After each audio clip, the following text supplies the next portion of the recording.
Assalamualaikum warahmatullahi wabarakatuh. Innal hamdalillah nahmaduhu wa nasta'inuhu wa nastaghfiruh wa na'udzu billahi min shururi anfusina wa sayyiati a'malina. May yahdihillahu fala mudilla lahu wa may yudlil fala hadiya lahu. Asyhadu an la ilaha illallah wa la syarika lahu wa asyhadu anna Muhammadan abduhu wa rasuluh. Ya ayyuhalladzina amanu taqullaha haqqa tuqatih wa la tamutunna illa wa antum muslimun. Amma ba'd. Ikhwas sekalian yang dirahmati Allah Subhanahu wa taala, alhamdulillah kita menjadikan bersyukur kepada Allah Subhanahu wa taala. Malam ini kita bisa melanjutkan kembali membaca kitab Ahadisul Akhlaq dan masih terkait dengan pembahasan adab masjid. Pada pembahasan yang terakhir dalam bab ini,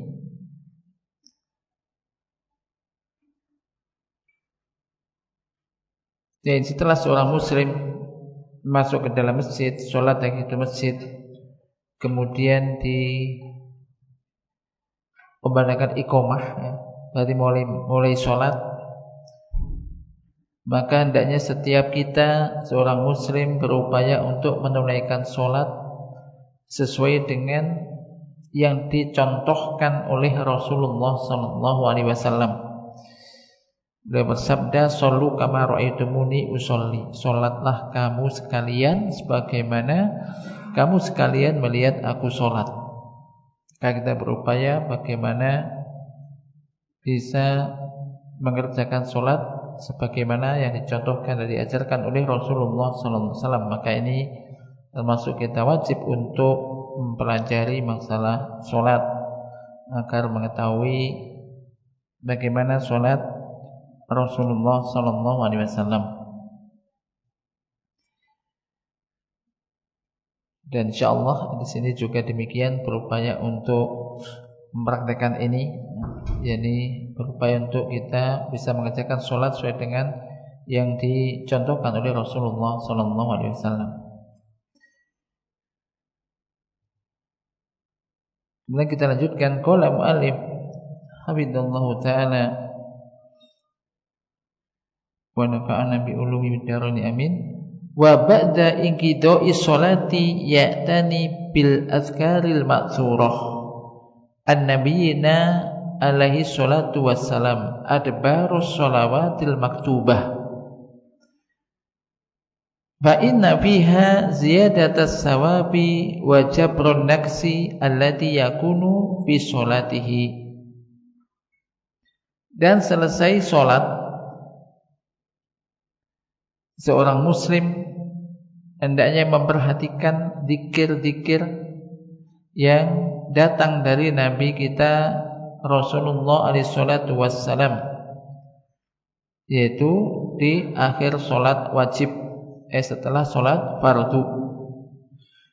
Karena sesungguhnya di dalam zikir-zikir tersebut terdapat tambahan pahala, dan bisa menambal kekurangan yang terjadi di dalam sholatnya. Maka ini juga kita hendaknya memperhatikan ini.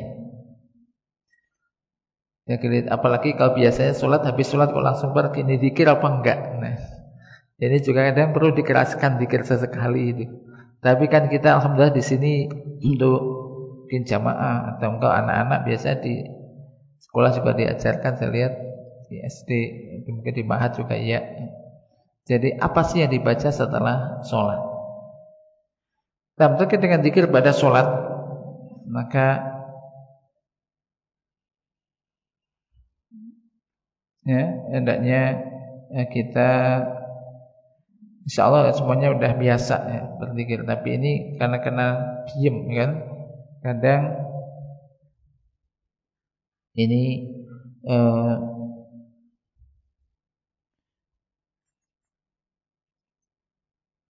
bagian mungkin kurang untuk diperhatikan. Di antaranya sekilas kita bukan zikir pada sholat, zikir dan doa setelah sholat.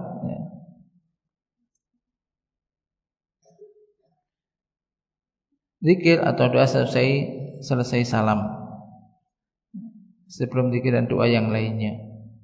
Yang pertama, mengucap takbir Allahu Akbar, atau beristighfar dan sanak kepada Allah. Itu kemudian astagfirullah, astagfirullah, astagfirullah. Nah, tentang takbir tadi, ini rawahul Imamani Syafi'i wa Ahmad bin Hanbal dan Syekhani Al-Bukhari wa Muslim. Kemudian istighfar, astagfirullah, astagfirullah, astagfirullah. Allahumma antas salam wa minkas salam, tabarakta ya dzal jalali wal ikram. Hadis ini riwayat Imam Ahmad bin Hanbal dari Sauban. Kana Rasulullah sallallahu alaihi wasallam idza arada ayyan sarifa min salati istaghfara salasan. Al-hadis.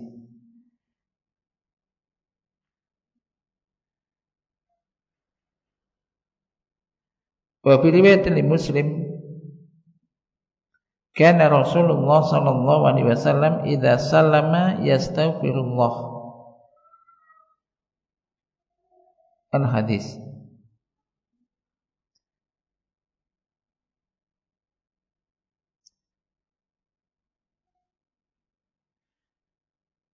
Jadi Imam Muslim sebutkan adalah Rasulullah SAW apabila salam ini yastaghfirullah, yang beristighfar kepada Allah.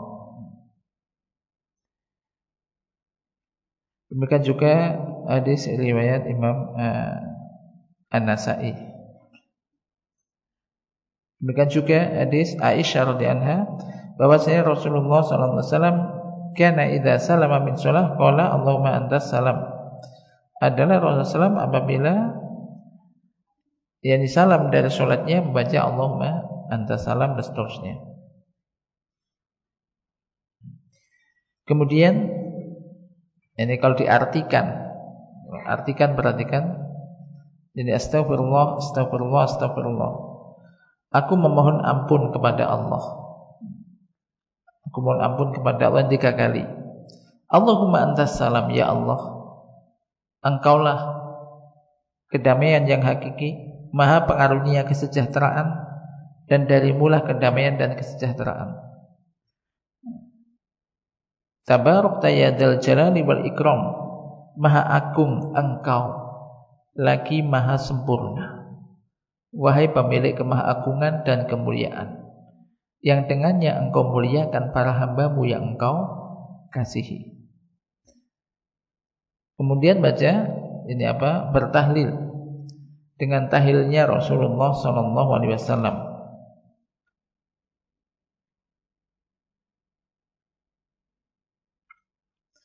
yakni la ilaha illallah wahdahu la syarikalah, lahul mulku wa lahul hamdu wa huwa ala kulli syai'in qadir. La haula wa la quwata illa billah. La ilaha illallah wa la na'budu illa iyyah. Ahlun ni'mati wal fadli wa sana'il hasan. Ada lafaz lahun ni'matu wa lahul fadlu wa lahu sana'ul hasan. Ada lafaz yang ini ahlun ni'mati wal fadli wa sana'il hasan. La ilaha illallah mukhlisina lahuddin walau karihal kafirun.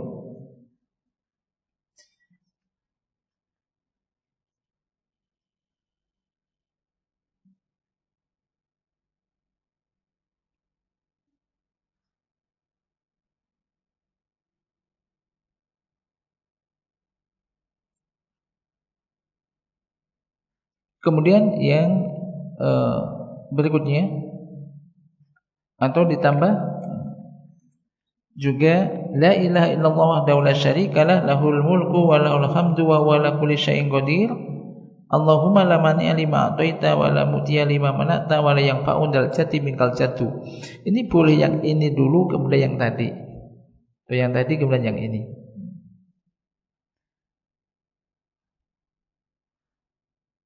Nah, habis itu apa biasanya? Bisa ditambah, bisa kemudian urutannya bisa ayat kursi, kemudian Al-Ikhlas, Al-Falaq, An-Nas. Ini dibaca sekali, kecuali habis sholat maghrib dan sholat subuh. Ini dibaca Al-Ikhlas 3 kali, Al-Falaq 3 kali, An-Nas 3 kali. Jadi ayat kursi. Atau juga boleh kemudian itu subhanallah, subhanallah, subhanallah. Ini 33 kali. Kemudian alhamdulillah 33 kali. Kemudian Allahu Akbar 33 kali. Berapa semuanya? 99. Ditambah dengan la ilaha illallah wahdahu la syarikalah, lahul mulku wa lahul hamdu wa huwa ala kulli syai'in qadir.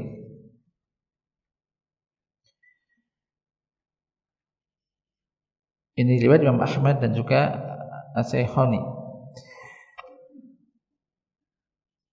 Atau juga bisa subhanallah 33 kali, alhamdulillah 33 kali, Allahu Akbar 34 kali. Ada yang begitu. Ini modelnya. Atau ada subhanallah 25, alhamdulillah 25, Allahu Akbar 25. Kemudian la ilaha illallah wa la syarikalah, lahul mulku wa lahul hamdu wa ala kulli syai'in qadir 25.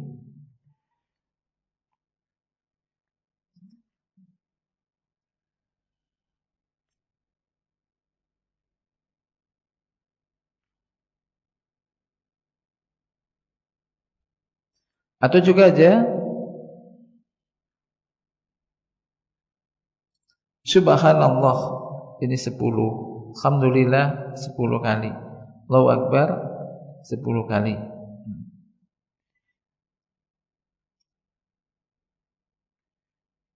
Ini apa?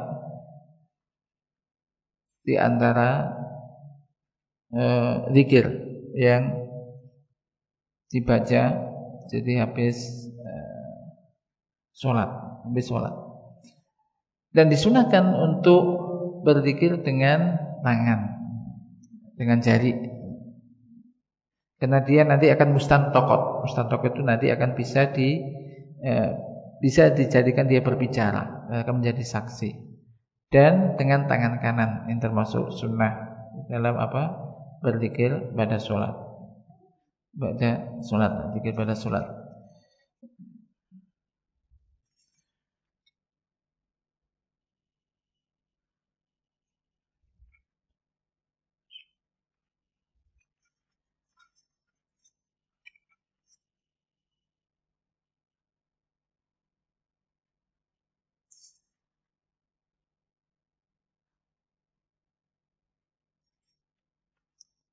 Ada juga Allahumma ini ala dzikrika wa syukrika wa husni ibadatika.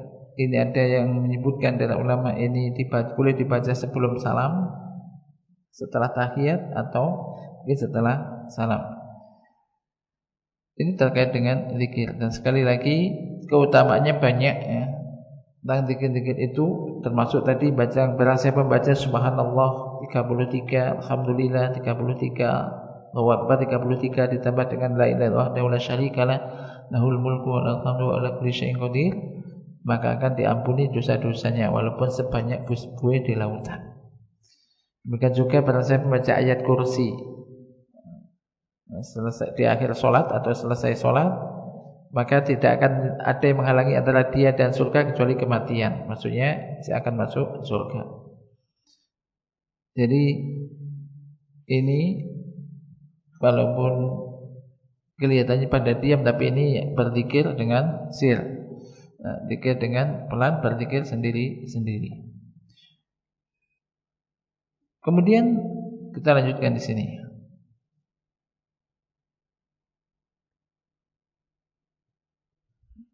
Serta itu wa khirsul mar'i 'alal baqa'i fil masjid muntadhiron lis-sholati sawabuhu indallahi azimun. Sawabuhu indallahi azimun. Dan semangatnya seseorang untuk tetap berada di masjid, menunggu sholat. Saya kan habis maghrib, sholat, zikir, sholat sunnah, habis itu nggak pulang, duduk di masjid, menanti sholat isya misalkan ini, menanti sholat berikutnya, ini pahalanya di sisi Allah itu sangat besar. An Abi Hurairah radhiyallahu anhu anna Rasulullah sallallahu alaihi wasallam qala la yazalu ahadukum fi sholatin ma damatis sholatu tahbisuhu la yamna'uhu ayyan qaliba ila ahlihi illa sholah. Muttafaqun alaih. Dari Abu Hurairah radhiyallahu anhu bahwasanya Rasulullah sallallahu alaihi wasallam telah bersabda, salah satu di antara kalian senantiasa fi sholatin, senantiasa dihitung di dalam sholat, selama sholat itu yang menahan dia. Tidak ada yang menahan dia, menghalangi dia untuk pulang ke keluarganya kecuali sholat. Muttafaqun alaih. Jadi pahalanya besar.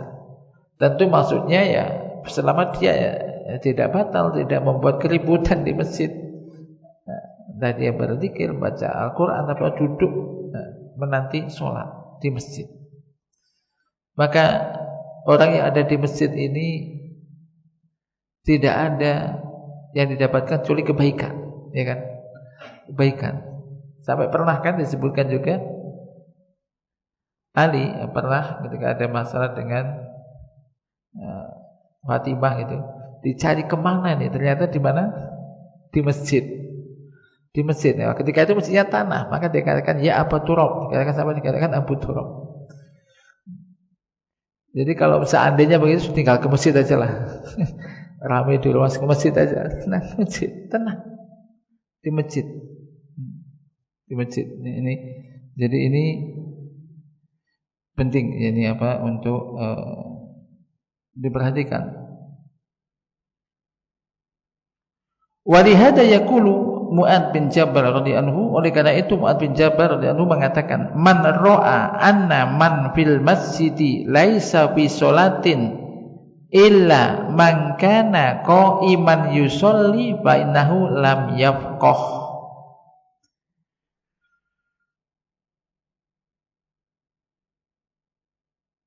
Barang siapa yang melihat atau berpendapat bahwasanya barang siapa yang berada di masjid itu tidak di dalam sholat kecuali orang yang berdiri mengerjakan sholat, maka berarti dia tidak paham. Apa maksudnya? Maksudnya ketika kalau hanya orang melihat orang itu sedang sholat hanya ketika saat berdiri saja, berdiri sholat, maka ini berarti tidak faqih, tidak paham. Kenapa? Karena orang duduk, setelah duduk aja, duduk entah berzikir, baca apa, setelah selesai sholat dan menanti sholat tadi, ini dihitung sholat, walaupun dia dohirnya duduk tidak sholat. Paham maksudnya nih? Ini keutamaannya. Ini keutamaannya. Ya mungkin bagus juga kalau misalkan aku nanti gak pulang langsung isya, mungkin digolekin dari luar dicari, kemana gak sholat, gak pulang kemana saja, padahal ya. Jadi pahalanya besar ya. Tapi mana pulang kok nonton apa di rumah atau apa? Nah, kalau nggak ada aktivitas yang mungkin sangat penting, bagus, pahalanya besar di sisi Allah Taala, ya kan? Nah ini. Nah, ini berkaitan dengan amaliyah yang dilakukan di masjid. Kemudian setelahnya, termasuk adab dengan terhadap masjid, menjaga kebersihan masjid. Nah, ini perhatikan. Apakah tugasnya pekerja masjid? Tidak. Ya, tugas kita karena pahalanya besar. Perhatikan. Wa yajibu an tusonal masajidu anil akdari wal ausahi wa in kana say'an yasiron. Ini perhatikan, semua itu diperhatikan. Lebih-lebih ini ya teman-teman yang berada di masjid, para santri, ya, semuanya perhatikan ini. Wajib masjid itu untuk dijaga dari kotoran. Ahdar wal ausah, dari kotoran, walaupun sepele, mungkin tisu atau mungkin dilihat bekas apa gitu. Apalagi yang berserakan banyak, ini diambil, langsung diambil, udah, nggak usah nunggu balapan, apa? Saling mendahului, karena mas pahalanya besar. Jangan saling cuek-cuekan, enggak lah. Ini mana ini petugasnya lah, daripada teriak-teriak ambil aja sendiri udah. Jadi ini masalahnya bukan masalah dunia, ini masalah pahala, ini masalah pahala. Mana petugasnya ini? Bukan dia boleh, daripada cari petugasnya nggak ada, mendingan diambil aja sendiri kotoran. Karena ini pahalanya besar, pahalanya besar. An Muhammad bin al-Abbas Abi Rabiz qala kuntu jalisan ma'a Abi Abdillah al-Bukhari bi rabri fil masjid fadafa'tu min lihyatihi qadatan misla dzarrah adkuruha fa'aradtu an ulqiyaha fil masjid faqala alqiha kharijan minal masjid.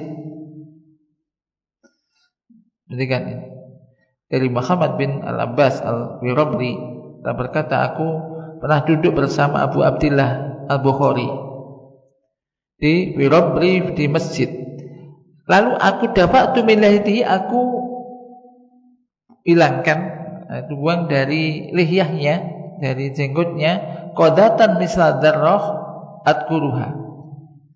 Ya, kotoran sedikit seperti biji kecil yang aku ingat. Aku mengingatnya. Fa'aratu an alqiyaha, lalu aku ingin, kan kecil itu, kecil kan, nempel di jenggotnya, aku diambil, kepingin aku buang di masjid. Di masjid. Faqala, beliau mengatakan, alqiha kharijal masjid, buang di luar masjid. Kan sesuatu yang kecil. Misalkan nasi atau apa misalkan kecil kali. Enggak, buang di masjid, buang di luar masjid. Buang di luar masjid. Ini. Kalau Ibnu Taimiyah rahimahullah, fa innal masjida yusanu hatta anil qadat allati taqau fil aini.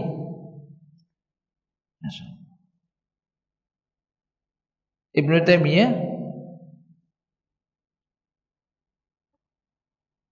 rahimahullah mengatakan, sesungguhnya masjid itu dijaga kebersihannya, hatta hingga anil qadati, dari kotoran yang berada di mata. Kecil kan yang kotoran mata itu. Ya. Jadi ini kalau bisa tidak jatuh di masjid. Fama sa'nu idza qata'at manadil fi qatil manadil, itu apa ini? Tai mata, ketek ya, kotoran di mata itu ya. Itu aja masjid dijaga dari itu. Bagaimana dengan potongan tisu? Nah, ini misalkan yang lebih besar dari itu ya. Atau misalkan gelas air minum, dibersihkan ya gelas-gelasnya sih. Gelas air minum wis makan minum wis berserakan gitu. Yang kan ini, ya kan? Kertas-kertas misalkan ya, semacam itu perlu diperhatikan ini. Wa nawat tamr, ini contohnya biji kurma misalkan, dicontohkan sini. Biji kurma kan kecil juga dan semisalnya. Mimma la yubali al-ba'du bi tarkiha fil masajid, atau semisalnya yang sebagian orang enggak peduli dia tinggal di masjid begitu aja. Habis ini mungkin tambah rapi lah masjid kita ya. Ya diamalkan. Ngaji ini diamalkan. Ini. Jadi nggak ada lagi kotoran tak apa-apa. Buang. Bahkan mungkin dicari lah. Barangkali ada kotoran. Kalau tukang sapu bersih ke masjid. Kenapa? Berburu pahala. Berburu pahala.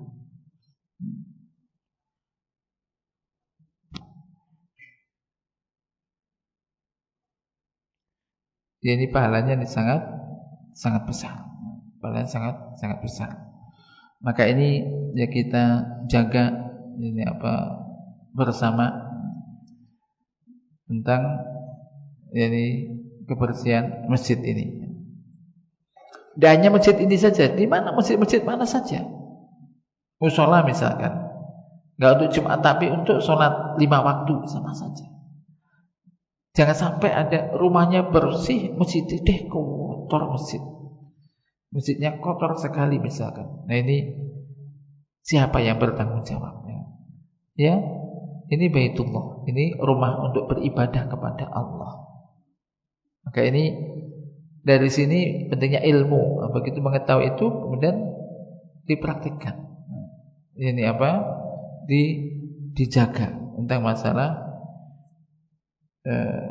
menjaga kebersihan masjid, termasuk diberi wewangian supaya orang yang sholat ini juga lebih nyaman. Makanya bagus. Jadi nanti ini jadi kalau masalah yang kecil saja ini kalau bisa tidak jatuh di masjid, maka yang lebih dari itu, yang besar kertas dan semisalnya, tentu ini lebih-lebih lagi. Apalagi misalkan pakaian, selimut dan semisalnya. Nah ini untuk dibersihkan, tidak berserakan di dalam masjid.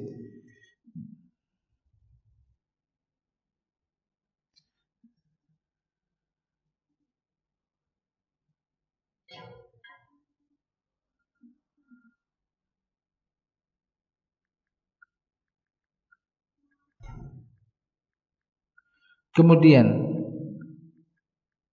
boleh enggak orang tidur di masjid? Ayo, boleh enggak tidur di masjid? Hah? Boleh enggak tidur di masjid? Boleh enggak ya? Sampai dikancing enggak masjid ini? Masjid enggak boleh enggak tidur di masjid? Tempat rame kan, tidur di masjid ternyata salah paham sampai dia berita rame itu.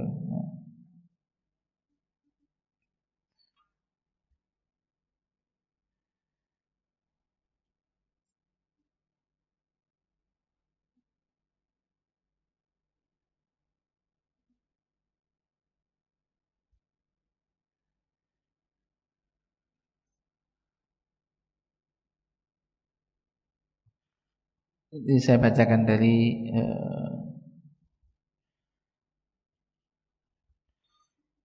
termasuk yang pernah ditanyakan kepada Syekh bin Baz. Beliau ditanya, "Ma hukum an-naum bil masjid?" Apa hukum tidur di masjid?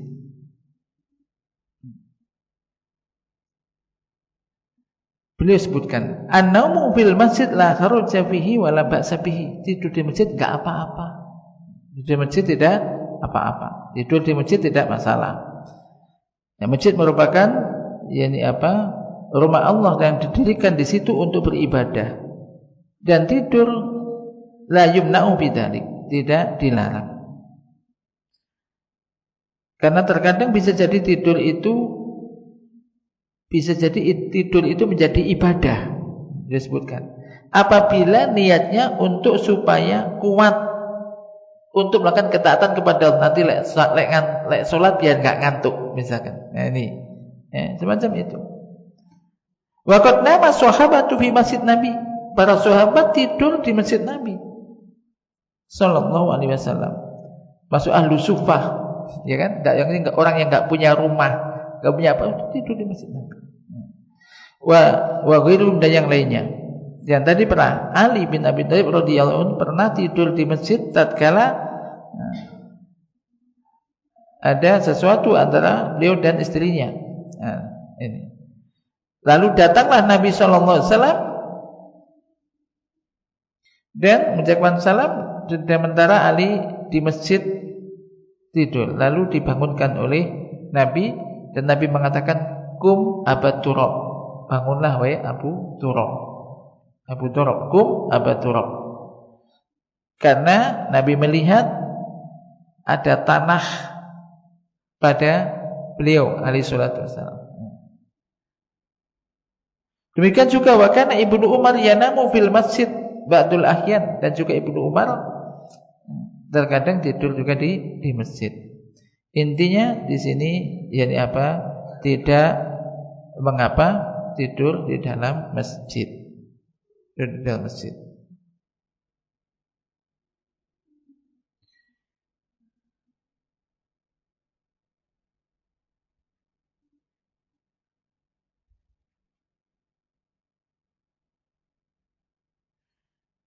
Termasuk juga disebutkan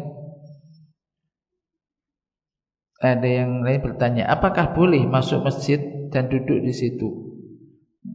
Duna sholah kata yu'adzan. Maksudnya bukan untuk sholat dan tidak untuk sholat. Ini apa? Hingga dikumandangkan adzan. La basa ayatul masjid. Tidak mengapa ya masuk masjid dan duduk di situ untuk istirahat atau tidur. Qailula atau yang lainnya. La ba'sa bidzalik, tapi kalau bisa juga digabungkan dengan adab yang kemarin. Apa? Salat di tahiyatul masjid dululah, ya kan? Salat tahiyatul masjid, kemudian habis itu mungkin rebahan atau semisalnya. Ini maksudnya hukum asalnya ya, hukum asalnya. Semacam itu. Jadi ya enggak usah diusir gitu kan. Kemudian ya tentang keamanan ya mungkin ini juga tentang ya, mungkin keamanan ya memang kadang dikunci atau apa. Tapi yang jelas pada hukum asalnya ya siapa saja, yang penting keamanannya juga dijaga. Dan jangan sampai juga orang itu ngambil uang infak di masjid. Nah ini kan kejadian di musola dulu kecil kan musola kita yang dulu di sana itu berapa kali itu diambil ya oleh anak-anak yang anak-anak begitu. Jadi baru-baru ini saya lihat, kok tambah dikasih anu lagi. Kenapa? Ada yang ngambil lagi Ustaz, katanya diambil kotak itu diambil. Ya kotaknya memang kecil, diangkat bisa mungkin ya. Diambil dibongkar di mana? Ini astagfirullah ya, ini jangan sampai ini terjadi. Tapi lihat yang penting ya, tadi keamanan itu dijaga, diamankan. Tapi hukum asalnya semacam tadi ya, semacam tadi. Kalau seandainya ada orang, misal ada orang itu safar datang, kita belum ada tempat, terus dia malam-malam datang mau nginepnya tidur di masjid, nggak terbuka ya kan, jadi tidur di masjid istirahat, ya nggak apa-apa. Tapi juga jangan sampai kemudian orang istirahat di masjid waktu sholat pergi, nggak sholat. Nah, ini perlu ditanyakan. Ya, jangan sampai kemudian misalkan sholat habis subuh, waktu subuh pergi nggak sholat, ini mampir tidur toh ini. Tentu ya jangan juga ya kan. Jadi ini kan orang-orang tadi para sahabat termasuk Ali ini kan ya para sahabat. Intinya kalau di antara kita ada yang tadi mungkin capek betul kemudian sampai ketiduran gitu kan, ya dia tidak mengapa. Ini saya sampaikan supaya paham, dan semacam itu juga pernah ditanyakan, dan ini boleh karena para sahabat juga melakukan itu. Kemudian wa min risalatil masjid al-azimah ta'limul ilmi wa ta'allumuhu wa bidzalika sawabun azimun. Ini pun di antara risalah tentang masjid yang agung, yaitu taklim, mengajarkan ilmu dan mempelajarinya. Maksud di sini digunakan untuk mengajarkan ilmu dan mempelajari ilmu. Wa fi dzalika sawabun adzimun, dan itu pahalanya sangat besar. Itu pahalanya sangat besar. Ini siapa saja boleh. Jadi mengajarkan ilmu, mengajarkan Al-Quran, mengajarkan As-Sunnah, ini pahalanya sangat besar. Jadi nggak hanya sekedar untuk sholat 5 waktu, habis sholat kunci, nanti dibuka lagi pas sholat 5 waktu tok, dibuka pas sholat 5 waktu saja. Nah tentu ini ya tidak maksimal. Kalau bisa ya dimaksimalkan untuk apa saja, termasuk sini taklimul ilm, untuk mengajarkan ilmu, untuk mempelajari ilmu-ilmu agama. Perhatikan hadis dari Abu Hurairah radhiyallahu anhu qala Rasulullah sallallahu alaihi wasallam, majtama'a qaumun fi baitin min buyutillah yatluna kitaballah wa yatadarasunahu bainahum illa nazalat alaihimus sakinah wa ghashiyatuhumur rahmah wa hafathumul malaikah wa dzakarahumullahu fi man indah, rawahu Muslim. Tidaklah suatu kaum berkumpul di salah satu rumah di antara rumah-rumah Allah, di masjid. Yatsluna kitab Allah, mereka membaca kitab Allah, Al-Qur'anul Karim. Wa yatadarasunahu bainahum, dan mereka saling mengkajinya di antara mereka. Illa, kecuali akan turun kepada mereka as-sakinah, ketenangan. Turun kepada mereka ketenangan. Wa ghashiyatuhumur rahmah, dan mereka akan diliputi oleh rahmah. Wa hafathumul malaikah, dan para malaikat mengelilinginya, dikelilingi oleh para malaikat. Nah semacam ini majelis ilmu. Ini akan turun kepada sakinah, demikian juga diliputi oleh rahmah, dikelilingi oleh para malaikat. Wa dzakaruhumullahu fiman indah, dan Allah akan menyebut mereka di hadapan para malaikat yang ada di sisi Allah. Ini keutamaannya sangat besar. Maka kita makmurkan. Tadi kan setelah untuk sholat jamaah, kemudian dijaga kebersihannya, kemudian tadi untuk taklim, mengajarkan ilmu. Nah, di sini alhamdulillah di samping para santri, demikian juga santri dari kita semuanya, santri thalibul ilm semuanya. Nah, ini untuk semacam taklim semacam ini. Bahkan nanti kalau perlu misalkan ada orang yang mau baca Quran, silahkan difasilitasi ya, nanti bisa, kalau sebisa mungkin nanti difasilitasi, karena inilah masjid memang dibangun. Nah, maka untuk itu, dan ini pahalanya sangat besar.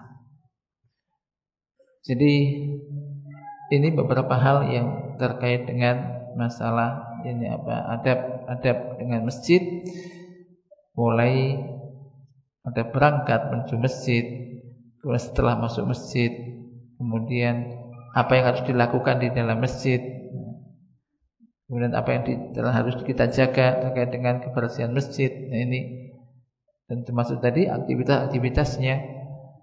Ini semua mudah-mudahan menambah wawasan dan faedah bagi kita semuanya, termasuk juga mungkin tambah faedah juga bagi pengurus-pengurus masjid ya, untuk lebih bisa lebih maksimal dalam berupaya untuk memakmurkan masjid. Dan memakmurkan masjid adalah kita semuanya.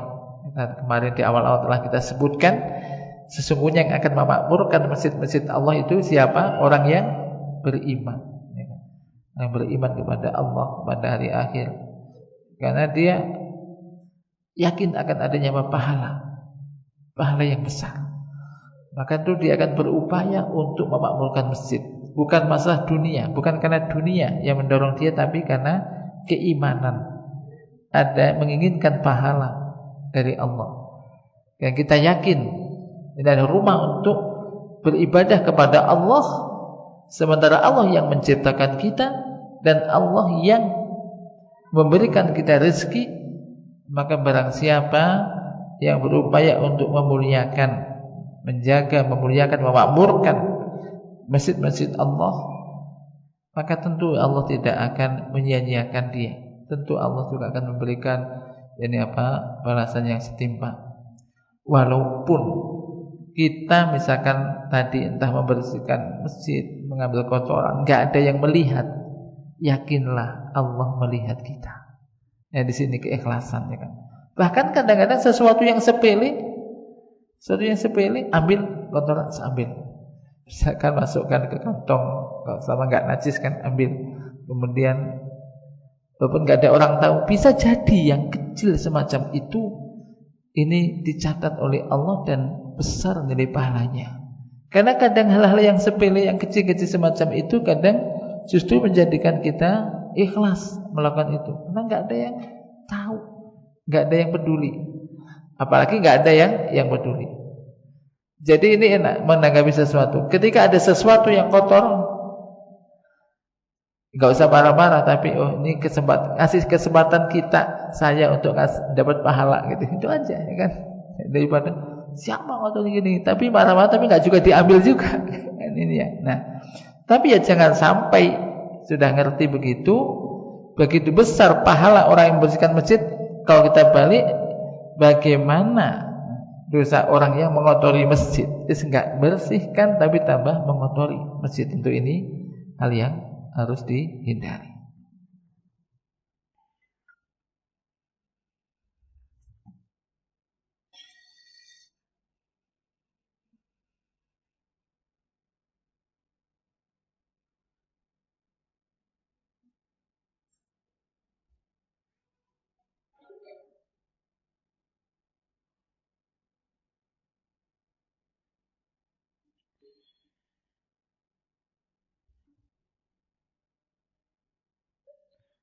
Ya, sementara mungkin sampai di sini ya, bahasan kita.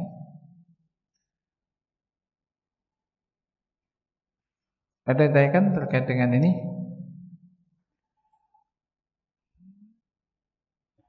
Ya, kalau nggak ada, mudah-mudahan kita bisa untuk mengamalkan adab-adab terkait dengan masjid ini, karena hari-hari kita hari-hari berangkat ke masjid untuk melakukan sholat berjamaah. Dan sekaligus saya tekankan, khususnya kita kaum laki-laki, usahakan untuk senantiasa berupaya bisa mengerjakan sholat 5 waktu ini dengan berjamaah di masjid, masjid di mana dikumandangkan azan di situ, karena pahalanya sangat besar. Naktafi bihadza wa sallallahu ala nabiyyina Muhammad. Subhanakallahumma wa bihamdika asyhadu an la ilaha illa anta astaghfiruka wa atubu ilaik. Assalamualaikum warahmatullahi wabarakatuh.